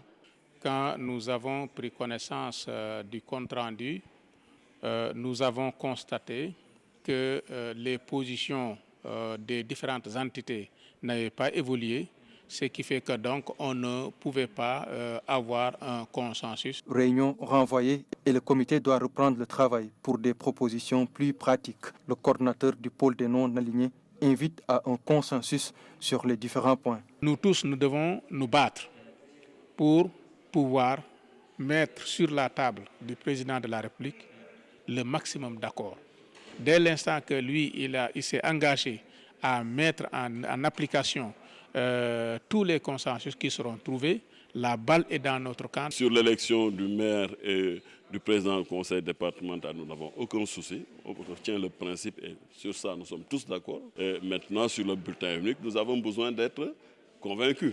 Sur ces questions, l'opposition est prête et vraiment à très bien travailler, à un document bien fourni pour parler des bienfaits de l'introduction déjà du bulletin unique, mais également du mode d'élection des adjoints au maire. Sur le mode d'élection du maire et du président du conseil départemental, il n'y a aucun problème. Reste à voir pour l'adjoint au maire, mais également le vice-président du conseil départemental, mais aussi le bulletin unique. La prochaine rencontre est prévue le jeudi prochain. Et puis Moundiaye Cissé, membre du comité, impute la responsabilité à la majorité. Il souhaite qu'elle soit un peu plus ouverte pour permettre au comité d'avancer un peu très vite sur le bulletin unique notamment. Ce qu'il faut dire, c'est qu'au lieu d'avoir une commission technique, on avait une commission politique. Parce que les acteurs politiques sont venus avec leur agenda respectif. Chacun est venu camper sur sa position. Ça, ce n'est pas technique, c'est politique. Par exemple, on a eu un accord sur le mode d'élection des maires au suffrage universel direct, mais ça, même avant d'aller en commission technique, c'était acté. Le problème, c'est au niveau du bulletin unique. Alors, le mandat, je crois, pour nous, en allant à la commission technique, c'était de définir sur les modalités d'application du bulletin unique.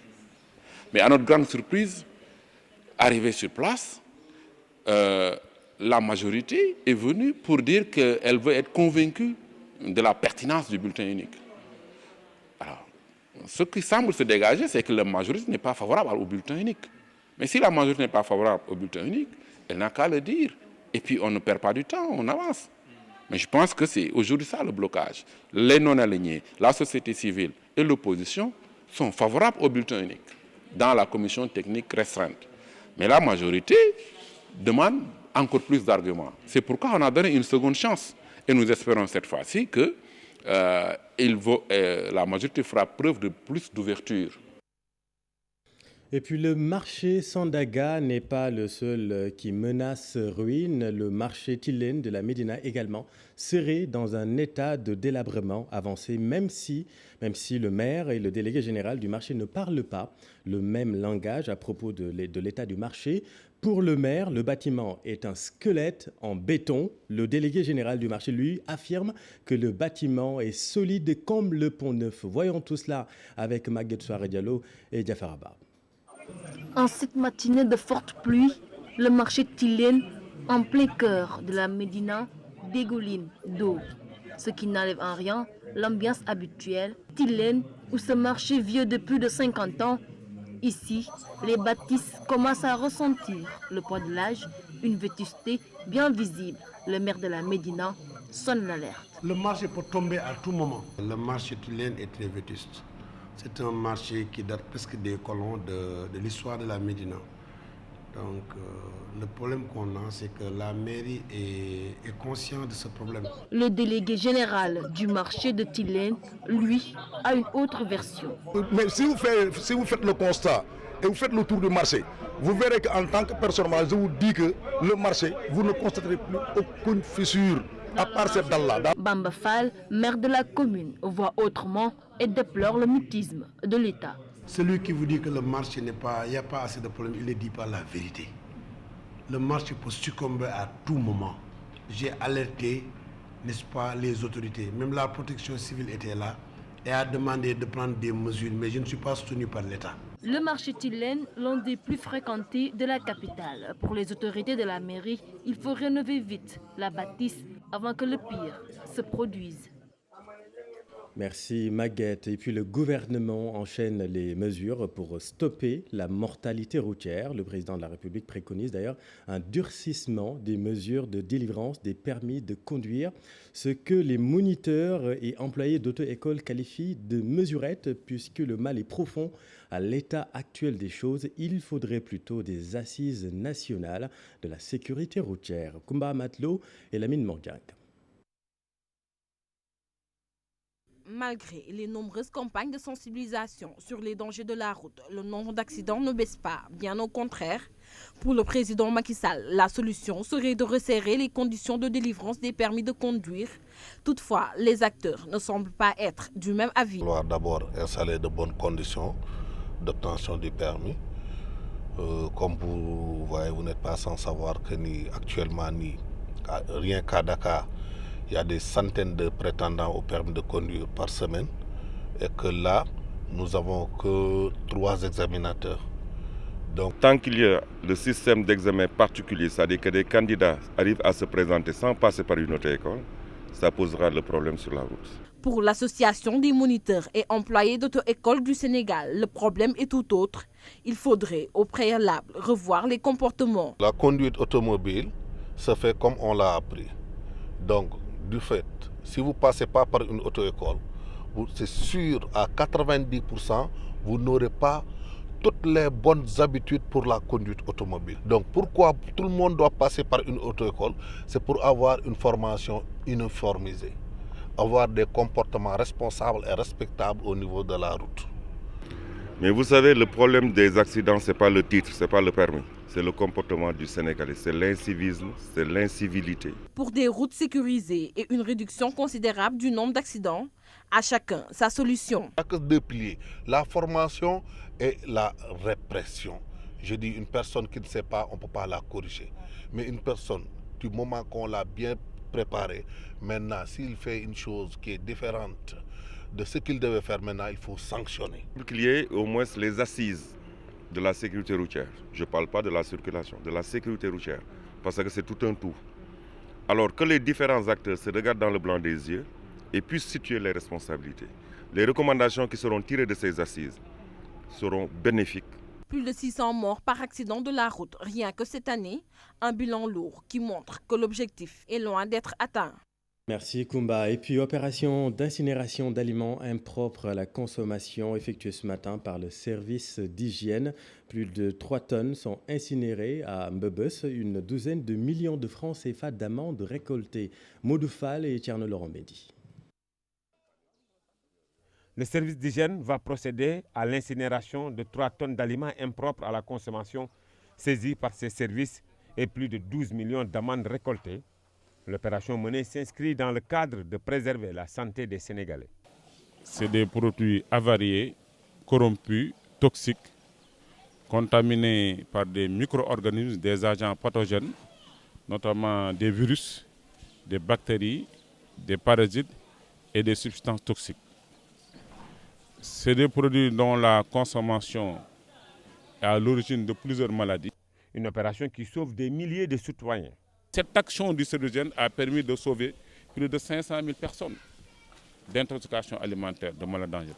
Donc c'est une action qui est intimement liée à des questions de sécurité publique. C'est une action dont la vitalité et l'importance. Le service d'hygiène ne compte pas s'arrêter en si bon chemin. D'ailleurs, une opération de désinfection est prévue sous peu. Il ne suffit pas. Le plan Fagoro va dans un domaine plus étendu. C'est des mesures stratégiques de poudrage, d'insecticides pour lutter contre les moustiques exophiles, mais également des campagnes de traitement antilarvaire pour réduire la densité et la longévité des moustiques, les combattre au sol. Donc il y aura une guerre au sol, mais une guerre aérienne, mais également une guerre dans les écoles, dans les daras, dans les mosquées qu'on va faire. Donc on a ce plan, donc les moyens sont en train d'être réunis. Donc on attend une forte densité de moustiques pour pouvoir engager la bataille. Le service d'hygiène profite de l'occasion pour sensibiliser davantage les populations à plus de vigilance. Et puis pèlerinage à la Mecque, c'est l'heure du bilan pour la délégation générale. 13 000 Sénégalais étaient à la Mecque cette année. Le délégué général Abdouaziz Kébé estime que le bilan est acceptable dans sa totalité, malgré quelques soucis, notamment les 8 décès regrettés lors de cette édition. La délégation générale au pèlerinage a tenu une conférence de presse ce jeudi, compte rendu Mohamed Lamine Diaye et Pape Sango Dembaye. Un quota de 13 000 pèlerins avait été accordé au Sénégal. Le délégué général au pèlerinage estime que le bilan est acceptable. Le pèlerinage de cette année s'est très bien déroulé, alhamdoulilah, dans la mesure où les inscriptions, le convoyage des pèlerins, le séjour à Médine, le séjour à la Mecque, la restauration, le séjour à Mouna et à Arafat, le transport, tout s'est passé relativement bien. Bien sûr, il y a toujours une amélioration possible, mais il y a quand même moins de difficultés que les années précédentes par rapport à ce que nous avons vécu cette année. La commission médicale regrette les 8 décès survenus lors du pèlerinage. Cette année, on a eu un bilan assez lourd pour les pèlerins sénégalais. On a 8 décès, si je ne me trompe, ou 9, et c'est assez lourd quand même. Et nous devons, avec la commission médicale, travailler dans le sens de rechercher, entre autres causes, parce que la cause principale c'est Allah subhanahu wa ta'ala, mais entre autres causes qui sont dans le domaine de ce qui est de l'humain, que nous puissions déterminer qu'est-ce qui pourrait être fait pour que prochainement, si Dieu le veut, qu'on n'ait pas un bilan aussi lourd que cette année. Au sortir de cette évaluation, la délégation générale au pèlerinage propose de travailler davantage avec les partenaires afin de perfectionner le pèlerinage dans les années à venir. Merci Mohamed Lamine. Et puis inondation au marché Ndoumbe Diop de Diourbel. Les commerçants déplorent l'absence de système de canalisation dans leur lieu de travail.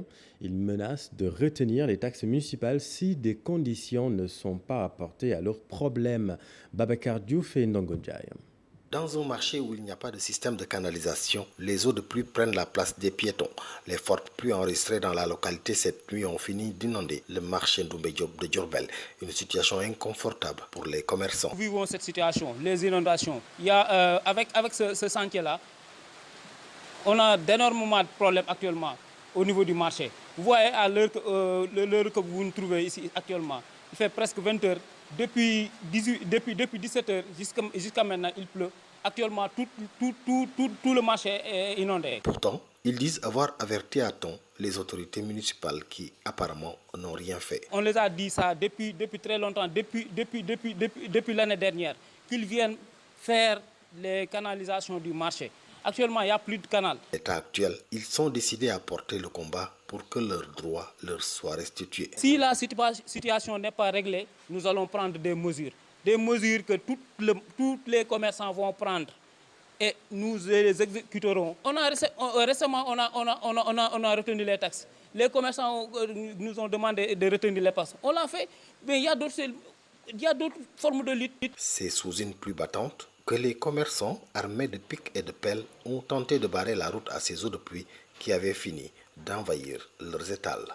Et puis sale temps pour les menuisiers à Dakar à cause de la pluie. Ce n'est pas toujours facile de livrer les commandes à temps voulu par les clients. La météo freine constamment l'activité des menuisiers. Une excuse que ne comprend pas, que n'entend pas des fois les clients. Mohamed Samba, Babacar Camara. Exercer en période d'hivernage n'est pas chose aisée pour ces menuisiers. Abdul Fattah, un des leurs, a des difficultés pour abriter la commande par ces moments de pluie diluvienne. Si nous tardons à livrer la commande, c'est là où se situe le problème, parce qu'on ne peut pas la protéger de la pluie.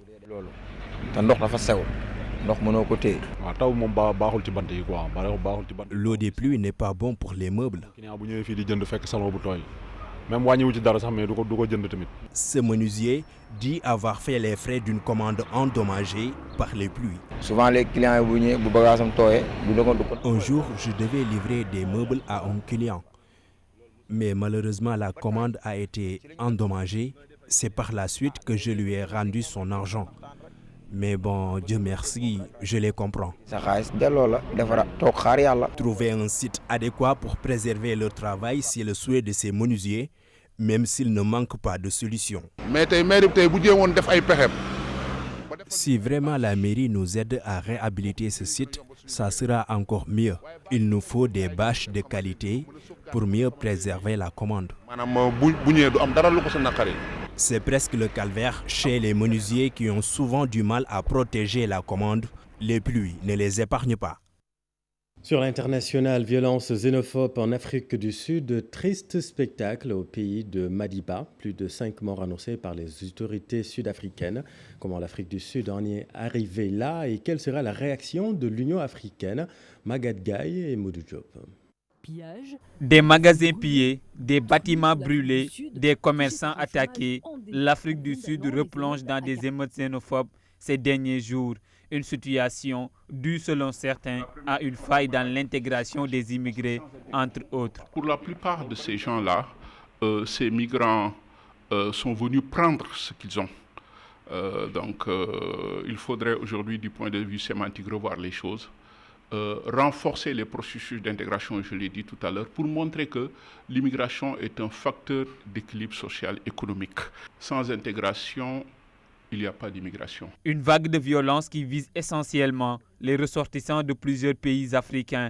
Les conséquences risquent de porter un coup dur aux relations interétatiques et à la crédibilité de l'Afrique du Sud. L'Afrique du Sud est redevable de tous ces pays qui l'entourent, des pays plus lointains, y compris ici du Sénégal. On connaît l'histoire de l'ANC ici, et de comment nous avons accompagné l'ANC jusqu'à la fin, et que les gens étaient en droit de penser que l'Afrique du Sud serait plus généreuse. Ces émeutes risquent de créer une crise diplomatique d'une envergure jamais connue jusque-là. Il faudrait s'attendre à ce que ces réactions iront jusqu'à l'assignation du gouvernement de Pretoria à la CPI pour crimes contre l'humanité et non-assistance à personne en danger. Devant cette spirale de violence, les chefs d'État africains sont interpellés. Nos gouvernements devraient pouvoir nous aider.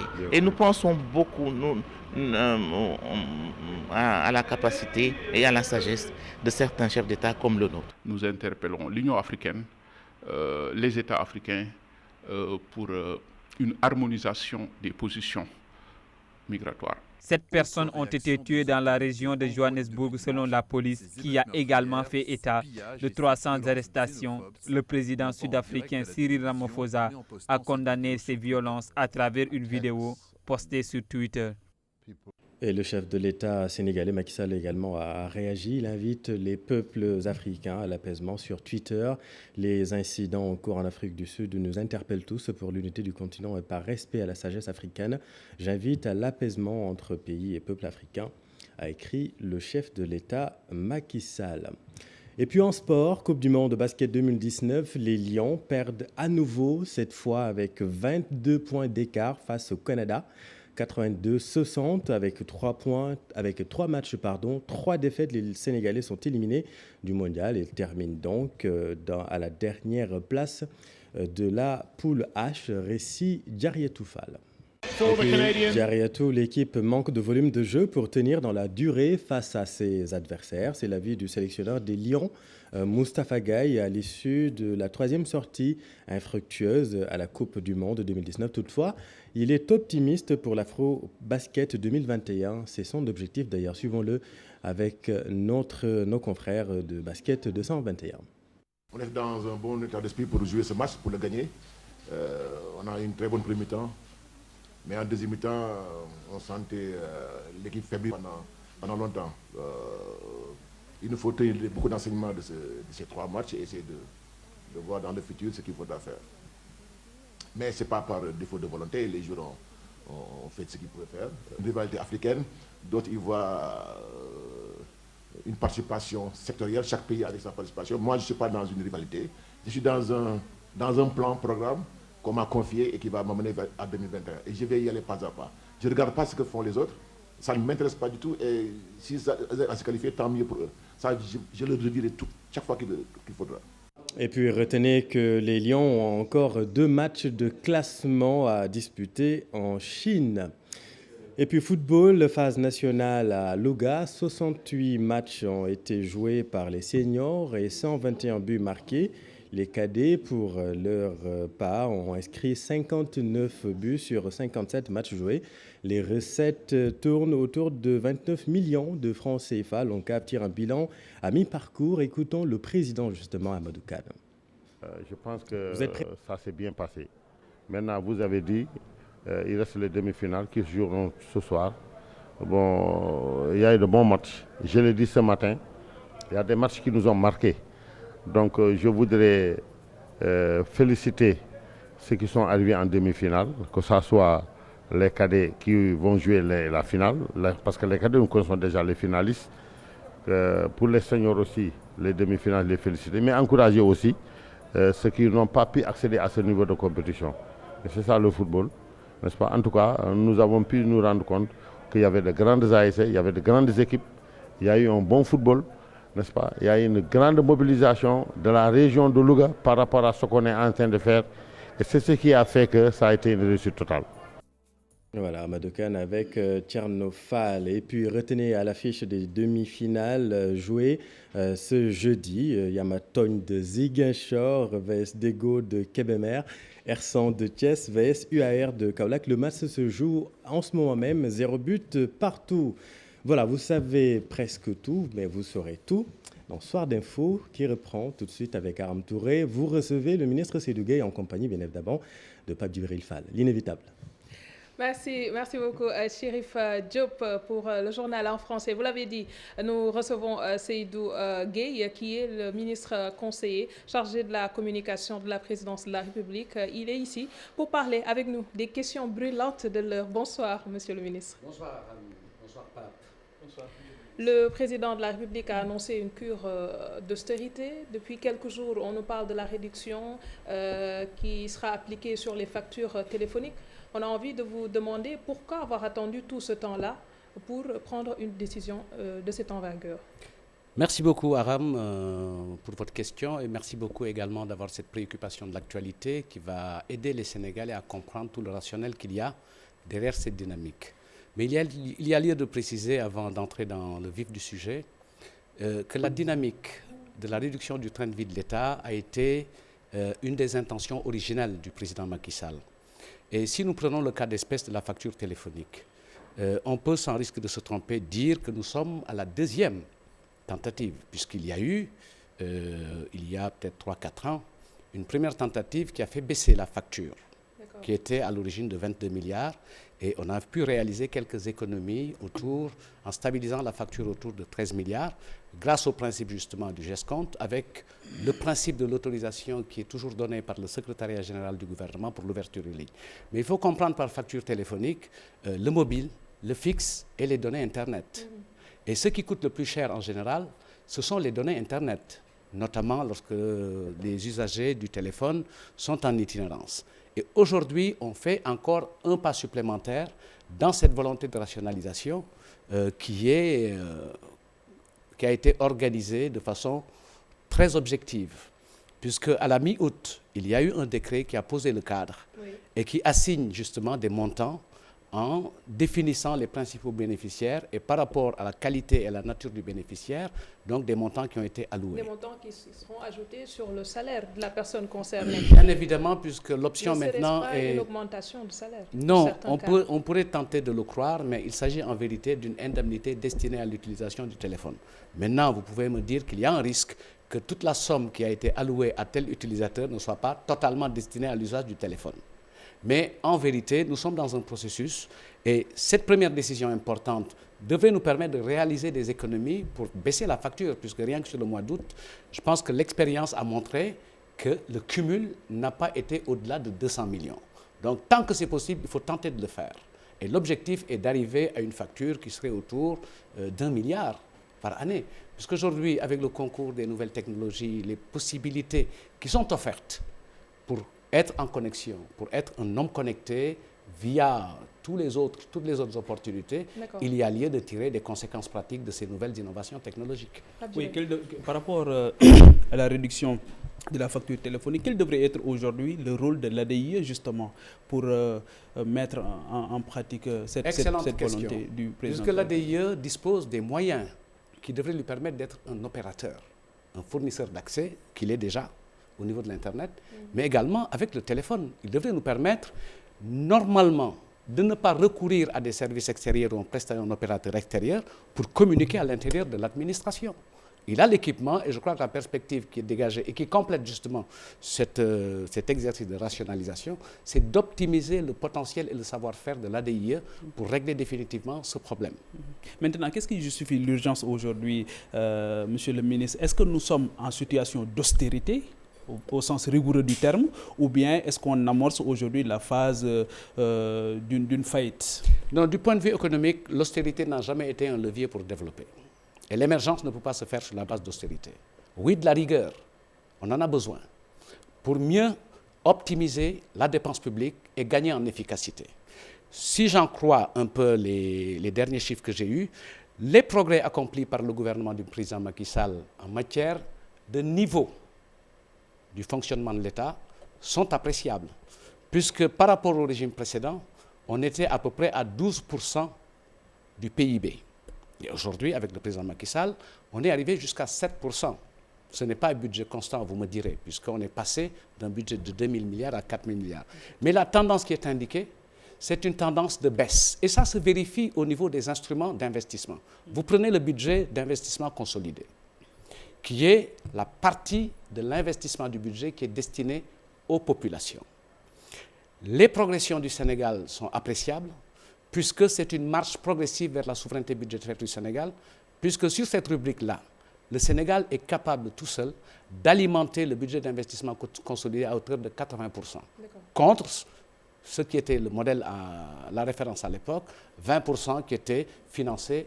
Mais aujourd'hui, le Sénégalais lambda aussi se pose des questions par rapport, c'est bien de rationaliser, mais est-ce qu'on touche là où on devrait toucher véritablement? Et je fais allusion aux institutions constitutionnelles comme la présidence de la République, la HCCT. Est-ce que nous n'avons pas aujourd'hui des institutions budgétivores qui sont privilégiées au détriment justement de la satisfaction des besoins des populations? Non, je ne le pense pas. Vous prenez une seule rubrique, la rubrique des ressources qui sont affectées à l'éducation nationale. C'est 25% du budget national.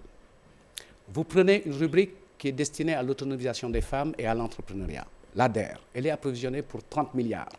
Et je ne connais pas une institution de la République qui consomme 30 milliards. Et quand vous avez un budget qui est au-delà de 40 milliards, qui est au-delà de 4 000 milliards, pardon, ce n'est vraiment pas budgétivore que de parler de 7 milliards pour une institution dont on a besoin, qui a certainement besoin, comme vous pouvez le penser, de faire ses preuves en termes d'utilité, je pense au Haut Conseil, mais il me semble important d'avoir des espaces de dialogue. Quand on a une option d'une décentralisation aussi marquée, nous avons besoin d'un espace de dialogue pour les différents territoires. Un Haut Conseil qui semble être un cadre destiné à ranger une clientèle politique. C'est un point de vue, ce n'est pas le mien. Ce sont des hommes politiques qui sont engagés au service du Sénégal et il faut trouver des institutions. Maintenant, la question qui me semble essentielle, il faut que ces institutions prouvent leur utilité en termes d'intégration des citoyens sénégalais et en termes de résultats pour faire avancer l'objet pour lequel ces institutions ont été mises en place. Vous prenez le Conseil économique, social et environnemental, il propose, à partir d'une réflexion, d'un travail de commission, des éléments d'orientation pour aider à la décision publique. Le Haut Conseil des collectivités locales, territoriales, il peut servir à cela, puisque nous sommes dans une séquence où nous avons déjà fait l'acte 1 de la décentralisation, mais il faut l'acte 2 de la décentralisation, mais il faut passer à une autre étape. Notamment qui abordera la question liée au financement des collectivités locales. Problème fondamental, fiscalité locale, autonomie des collectivités locales dans le cadre de la libre administration, et puis trouver des mécanismes modernes d'allocation et de dotation des collectivités locales au-delà des deux instruments qui existent. Monsieur le ministre, si vous le permettez, Monsieur le ministre, dans une démocratie moderne, le nerf de la guerre, c'est l'information. Bien sûr. Aujourd'hui, je vais commencer par cette question-là. Pourquoi le président de la République ne voyage pas avec son avion? Qu'est-ce qui se passe? Mais l'avion est en entretien. Tout simplement. Justement, c'est ça le problème que nous avons un peu avec les autorités. Pourquoi vous ne communiquez pas à temps? Pourquoi aujourd'hui, sur des raisons, sur des choses que vous jugez anodines, mais qui sont extrêmement importantes pour les populations? Et justement, je vais le mettre dans un cadre beaucoup plus global. Êtes-vous à l'aise aujourd'hui pour parler de l'état de la gouvernance au Sénégal si on sait que depuis 2015, la Cour des comptes n'a pas mis sur la table un rapport, l'IGE depuis 2015, aujourd'hui sur la table du procureur, 17 rapports de l'OFNAC. Êtes-vous à l'aise aujourd'hui pour parler d'une gouvernance sobre et vertueuse si le citoyen n'a pas l'information par rapport à la gestion des deniers publics? Je suis très à l'aise en répondant à cette question, puisque je vais même aller plus loin que vous. Vous parlez de démocratie moderne, moi je vous parle d'une démocratie d'opinion. Avec un concept central qui est le problème de la bonne gouvernance. Celle-ci s'entend au départ par la disponibilité de l'information du citoyen, la bonne information.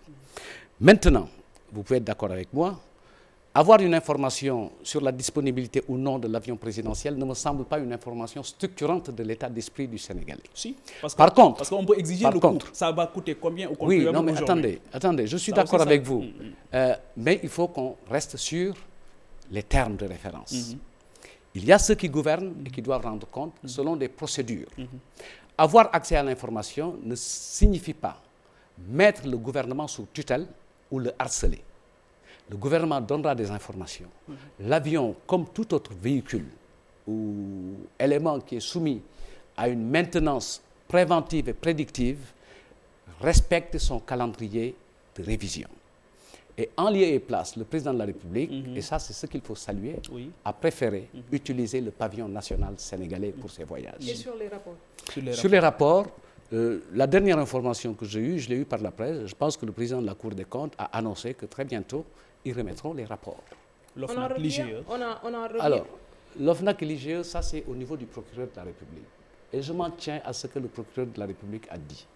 Puisque je n'ai pas d'informations là-dessus, et je ne vais pas inventer des choses pour vous faire plaisir. C'est la présidente de l'OFNAC qui, en marge d'un atelier, a dit qu'il y avait sur la table du procureur 17 rapports de l'OFNAC. Maintenant, au nom d'une gouvernance sobre et vertueuse, parce que là, le gouvernement du Sénégal engage du président Macky Sall son deuxième mandat, son second mandat, son dernier quinquennat.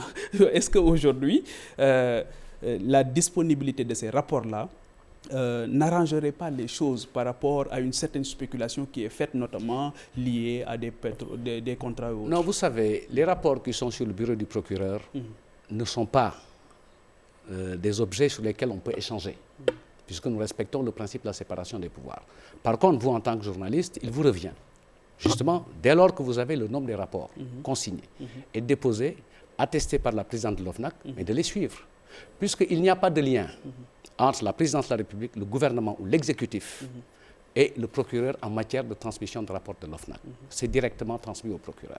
Le chef de l'État qui a toujours dit, excuse-moi, Pape Djibril, qui a toujours dit qu'il veut marquer ses mandats sur le sceau de la bonne gouvernance. La bonne gouvernance, alors qu'on sait que le régime actuel est éclaboussé par des dossiers assez sensibles, l'affaire Petro-Tim, l'affaire de la Falémé, et le plus souvent, il faut qu'on entende la réaction de l'opposition pour qu'il y ait cette réactivité-là du côté du pouvoir. On en revient encore à ce que disait tout à l'heure Pape Djibril. Pourquoi attendre tout le temps avant de communiquer? Alors, pour ce qui concerne ce que vous appelez les scandales qui éclaboussent le gouvernement, je pense qu'il n'y a pas encore de vérité judiciaire sur toutes ces accusations. Donc le comportement qui me semble le plus adapté à ce contexte, c'est d'attendre et d'écouter. Puisque pour une affaire, la justice a été saisie. Nous n'avons pas encore de vérité judiciaire sur cette affaire.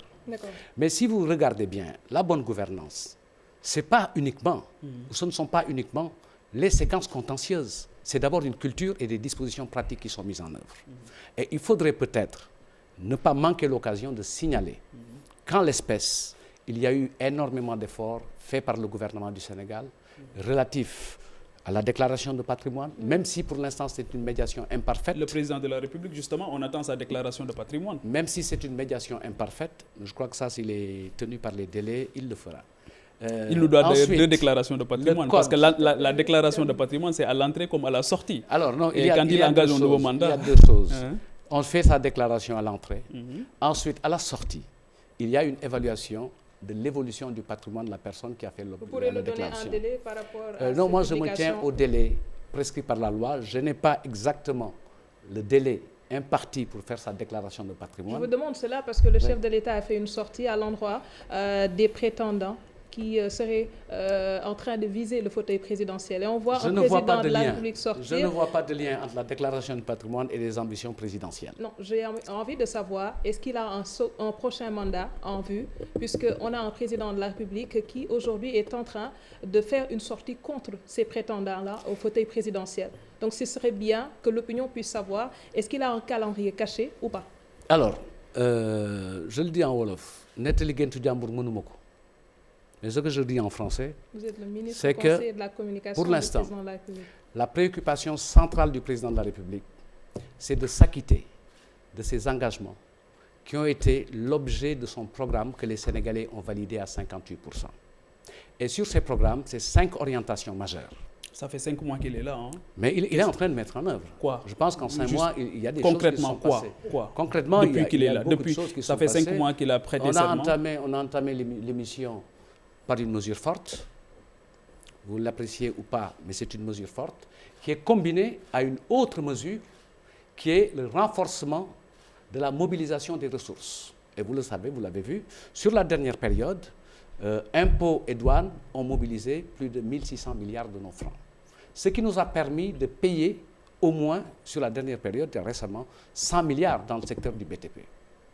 Et nous sommes en train de mettre en place les mécanismes qui permettent justement d'engager la société civile pour qui nous attendons au moins 1860 milliards dans le financement de la séquence 2 du plan Sénégal émergent. Oui. Donc les choses sont en train de se mettre en place. Ce mandat va être marqué par des réformes importantes qui permettent au Sénégal d'avancer vers l'émergence. Lesquelles, concrètement? Les réformes fortes. C'est les réformes au niveau du train de vie de l'État, du fonctionnement de l'État, ça a été fait. Ce seront des réformes qui seront faites au niveau du recentrage du cadre de gouvernance, avec on peut s'attendre à une diminution des agences. Oui.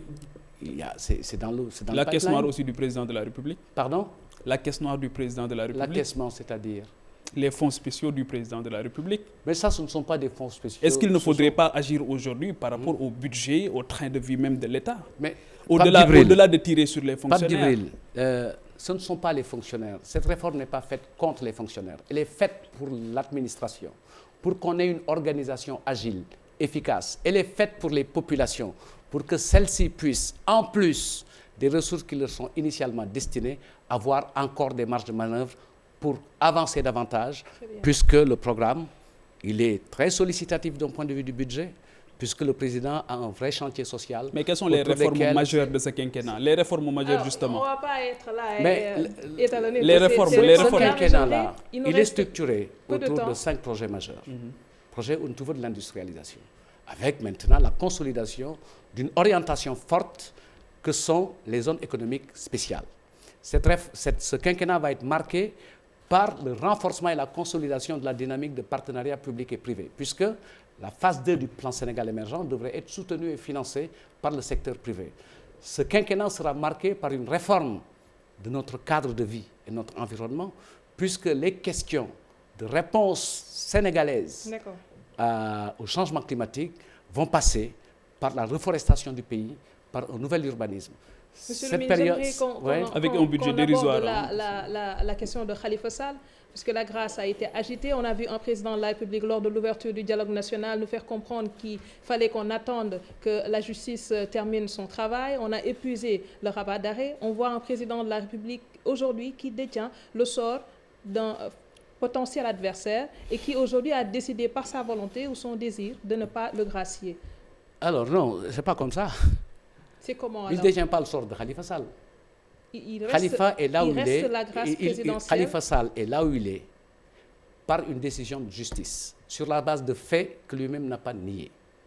Donc c'est ça la réalité. Tout se passe comme si, en vérité, c'était une intention du président de le mettre là. Non, il y a des faits. La condamnation constants. est définitive. Le chef de l'État a